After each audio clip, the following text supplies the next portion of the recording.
Stoa does aim to build a world-class community. How would you describe the Stoa community, since you've been around us quite a bit?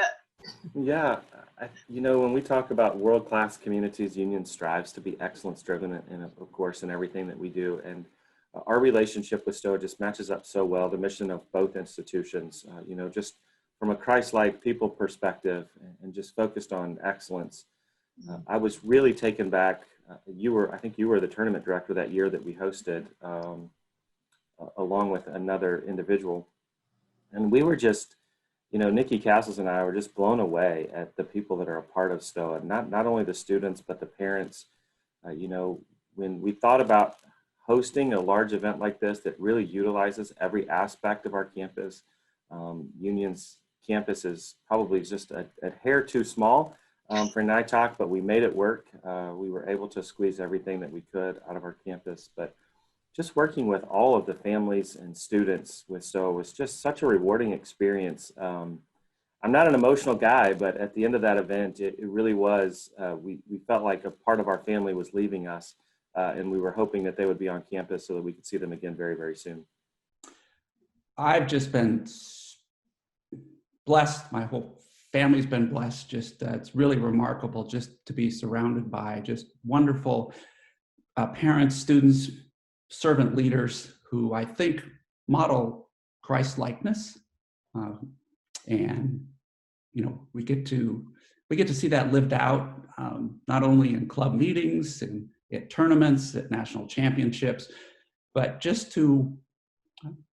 And it's not just words. I mean, we can say those things, but I think the opportunity to see people living it out in the community in which we're involved has been really remarkable. I mean, you and I know you've certainly seen it. We could sit here and tell stories all day long of just gracious attitudes, humble attitudes, willingness to serve, early mornings, late nights, you name it. Just people have come together to do remarkable things just over this last decade for Stoa, and more importantly for Christ.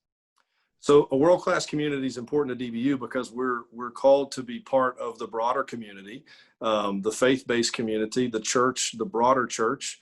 So our emphasis with our students is similar to that of Stoa, in the sense that we want to challenge our students to play their part responsibly, locally, within their own family unit, within their church community locally, but then also to be cognizant and aware of the broader world around them, and to be looking and seeking for opportunities to engage with the world around them, certainly their local community, but also to give them opportunities to be a part, to be engaged in the world around them. And so I think Stoa, in our experience through the partnership, certainly emphasizes students engaging in the world, engaging in the history of the world, learning about the history of how civilizations have developed and how Christianity has tracked alongside the development of civilization and governments and local communities. And so for us at DBU, we're pushing our students to do and be some of the very same things: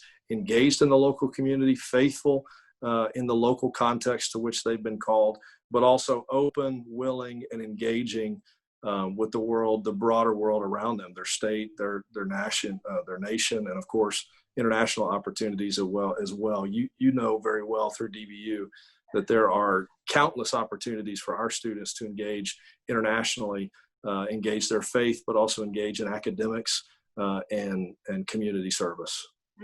Yes, absolutely. Y'all offer so many opportunities, and we're thrilled that many of our Stoa students have chosen DBU. Of course, this community has, I think, strengthened throughout its inception. Stoa grew out of the opportunity to make it controlled locally up. Instead of top down, it was bottom up. And I think what we start to see today is that it emboldens people, it empowers people to understand that their thoughts, their ideas do make a difference. And if we can get those local ideas flowing to where they see that input and that we value those people at the grassroots, then I think that's a foundational piece that helps us build that world-class community. If it's always controlled at the top by just a few people, then I think it discourages people. And I think this organization has always been grassroots. And the grassroots is what makes this organization, I think, stand alone. I think for me, Stoa community is really great. It's like any other community. It's got pros and cons. I think Stoa community is filled with people who are genuinely interested in trying to train their kids and help train other kids around them. I think like any sort of community, there's like weird aspects to it. So for me, like Stoa is like a subculture within a subculture within a subculture, I think, which just leads to really weird things happening sometimes. Like, you know, it's weird to be like competing in an apologetics round and like competing at how good of an apologist you are, basically. But I think that the friendships that came out of it, and as well as you know, just that I still like talk to my friends who I competed in Stoa with, as well as coaches, and this is like a decade later. So it's as far as community goes, it's a really good one.